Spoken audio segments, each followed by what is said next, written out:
The man sold more concert tickets than any solo artist in recorded history. He walked away from all of it voluntarily, at the absolute height of his commercial power, came back years later and filled arenas like time had never passed, and now finds himself at the center of headlines that are quietly dismantling everything the country music world believed it knew about him.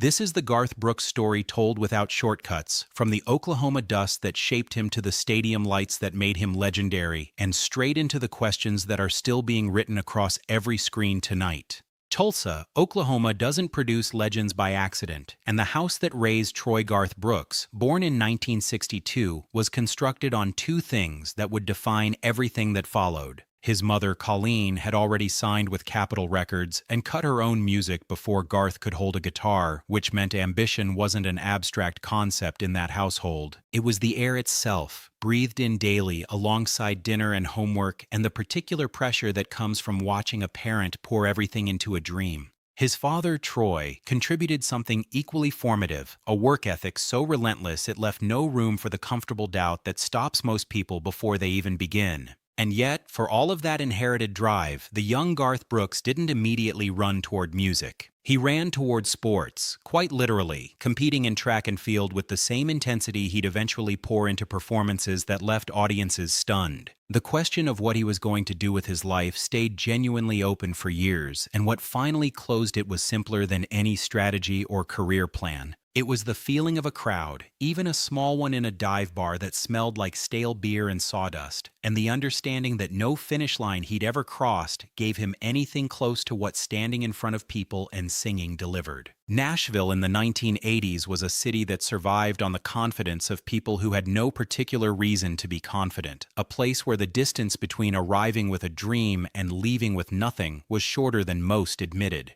Garth arrived carrying something that actually set him apart from the thousands who came before and after, a performance style that had no precedent anywhere in country music. He didn't stand at a microphone and deliver his songs with the controlled stillness that Nashville expected. He commanded the stage physically, bringing pyrotechnics and dramatic lighting into venues that had never seen them, borrowing the theatrical scale of arena rock and dropping it without apology into a genre that prided itself on restraint. Record executives who encountered him early and passed on the opportunity spent years finding ways to explain that decision. His debut album, released in 1989 under his own name, wasn't an explosion so much as a clear announcement that something had shifted. The single, Much Too Young to Feel This Damn Old, found its audience with a speed that surprised people who hadn't been watching closely. If Tomorrow Never Comes followed with an emotional directness that stopped listeners mid-song, the kind of lyric that makes you pull over a car. And The Dance arrived with the quiet permanence that very few songs achieve across an entire career, a song that sounded like something people had already been waiting to hear, even before they knew they were waiting for it.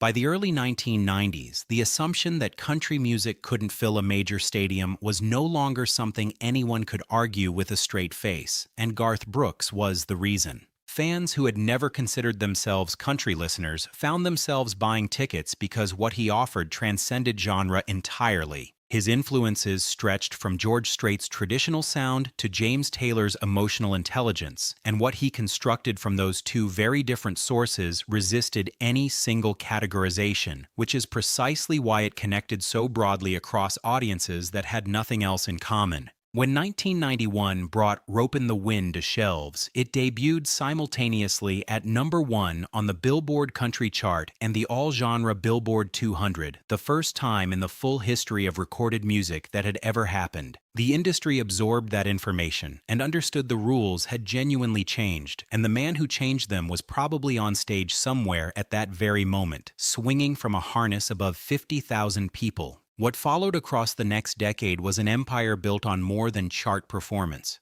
Garth Brooks became the highest-grossing touring solo artist in history, and the consistency with which he sold out venues across the world made other acts quietly reassess what was even possible for a single performer. Hundreds of millions of records moved globally. Critics who had spent years questioning whether country music could sustain real mainstream crossover appeal received their answer in stadium-sized terms that left no room for debate. But behind all of it, behind the production values and the record-breaking attendance numbers, was a quality that people who worked closely with him described with something approaching genuine surprise. He cared what people thought in the way that only the most emotionally open performers allow themselves to do. He read every review. He absorbed every piece of criticism. He walked off stage after sold-out performances and went home carrying the doubt that most artists who reach that level of success learn to insulate themselves against early. That willingness to feel the weight of public opinion was the same quality that made his songs feel personally addressed to each individual listener who heard them. And it was also the quality that made carrying his own legend increasingly difficult as the years accumulated and the expectations grew heavier. His personal life followed the same pattern of intensity and complication that his career did. His first marriage to Sandy Mall predated any of the fame, beginning when he was still an unknown young man trying to persuade Nashville that he was worth listening to. Together, they built a family and raised 3 daughters, and as the career exploded around that domestic life, Garth made a decision in 2001 that the entertainment industry genuinely struggled to process. With his commercial momentum at its absolute peak and his fan base demanding more albums, more tours, more of everything, he retired. Fully. Deliberately. Not because the music had run out or the body had started failing, but because his daughters were growing up and he had decided, with the kind of clarity that doesn't leave room for negotiation, that he was going to be present for it. He coached their sports teams. He showed up to school events that no camera ever photographed. He built himself into a father before a performer, and in doing so, surrendered things that most people in his position would consider genuinely non-negotiable. The industry, which rarely rewards that kind of sacrifice with anything except confusion, found itself unexpectedly moved by it anyway. When he returned to music and to live performance, his personal life had shifted alongside everything else. His marriage to Sandy had ended in divorce, and he found a partner in Trisha Yearwood, whose own reputation in country music needed no borrowing from his catalog or his celebrity. Their partnership brought a visible warmth to his public image that fans responded to immediately, a natural ease between two people who seemed to enjoy each other's work as much as each other's company. But the return to performing also generated new questions that didn't exist before the retirement. Some cities on his world tours reported ticket sales that didn't match the records he'd built before stepping away. Observers began noting moments on stage where the physical energy that once seemed inexhaustible appeared to have a ceiling, something human and understandable, but still noticeable to anyone who had watched him at his most commanding. His voice, after decades of performing at full output night after night, occasionally showed the wear that years of that kind of work will inevitably leave. None of it derailed him, but it registered, and the people who had been there from the beginning registered it most clearly. The creative and professional controversies accumulated across his career with the same regularity as the achievements. His late 1990s decision to perform under the identity of Chris Gaines, a fictional rock musician he constructed as an artistic experiment meant to expand his creative range, was an idea that failed publicly and without much mercy. Audiences expecting Garth Brooks encountered an invented character instead, and the confusion was genuine and widespread. The media treated the whole project as an opportunity for ridicule that it took full advantage of, and the damage to his reputation outlasted the project by years. His willingness to speak on social and political issues at a time when most country artists carefully avoided anything that might fracture their audience earned him fierce loyalty from one group of fans and permanent hostility from another who felt he had crossed a line he had no business crossing. Concerns about high ticket prices on his tours generated sustained criticism that followed each announcement.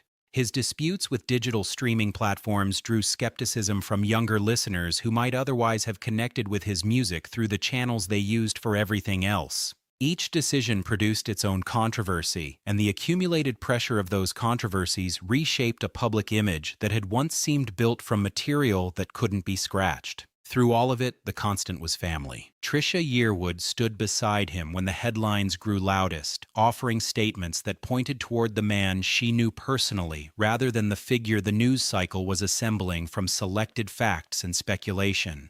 His daughters, who had grown up with a father who chose them over his career at a moment when almost no one in that position would have made that same choice, watched the public scrutiny with a pain that rarely makes it into any broadcast or column. Garth himself, according to those closest to him, carried a fear of disappointing the people he loved that ran far deeper than any concern about industry standing or streaming numbers or what critics were writing. That fear, quiet and personal and never mentioned in interviews, was what people who knew him best watched most carefully as the current chapter of his story began to unfold with a speed that no one fully anticipated. The legacy question has no clean answer, and anyone offering one is probably selling something. Garth Brooks altered country music in ways that are still working themselves out in production budgets, in the scale artists expect when they plan tours, in the expectations that walk into negotiations between performers and record labels every single day. He made an argument across 3 decades of sold-out performances that the genre was capable of something larger than the people running it had allowed themselves to believe. How the current chapter resolves will say something specific about the man behind all of it, about whether he meets what's being asked of him with honesty or retreats into the silence that institutions offer as protection when the questions get uncomfortable. History tends to reward the former with lasting respect and treat the latter as confirmation of whatever the worst headlines suggested. The stage hasn't gone dark. The songs are still playing in arenas and kitchens and car stereos across the country. The question of what comes next belongs entirely to him, and the world has made clear it intends to watch.